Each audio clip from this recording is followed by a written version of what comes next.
ابو رحال عن عيني الخل، بعده اشوف دنياي خيبه، دمعي من العينين تنزل، واصبح شعار راسي مشيبه.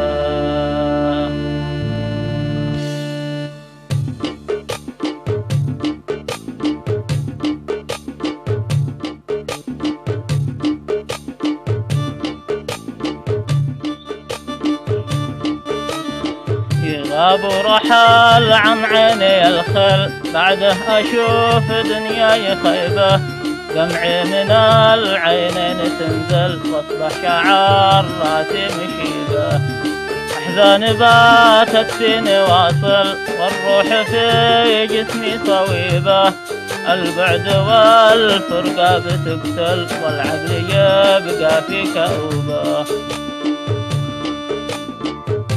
من الغياب الروح كمل، وعايش في الوحدة وغيبة، لا زاد ضيقه بعد أن ضل، سافر وراح روحي قريبة، وغابت بي الدنيا بلا خل، يا جهد وقتي من حسيبه.